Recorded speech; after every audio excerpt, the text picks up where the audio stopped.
নমস্কার সবাইকে আমার ইউটিউব চ্যানেলে স্বাগতম। তো আজকে ইউটিউবে আমার ফার্স্ট ব্লগ।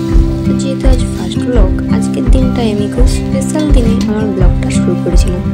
আজ ছিল কালী পুজো। তো কালী পুজোর দিনে যেহেতু নিরামিষ রান্নাবান্না খেতে হয়, তাই আজ সকালে জলখাবারে আমি বানিয়ে নিয়েছিলাম সিম্পল আলু ভাজা। তো একটা বাঙালির একটা প্রিয় খাবার, তা হচ্ছে পান্তা ভাত। এক প্রকার প্রিয় খাবারই বলতে পারেন।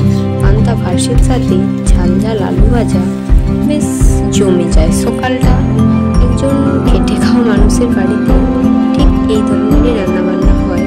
কী ধরনের রান্নাবান্না হয় সেটা নিয়ে আজ আমি আপনাদের বলব। তো এই ফার্স্ট ব্লগটা, তার দ্বিতীয়ত আমি দুপুরে কী রান্নাবান্না করলাম সেটা দেখার জন্য আমার নেক্সট ব্লগে যেয়ে দেখে নেবেন। তো আমার এই ভিডিওটা যদি আপনাদের ভালো লেগে থাকে তো সাবস্ক্রাইব করে আমার পাশে থাকবেন। ধন্যবাদ।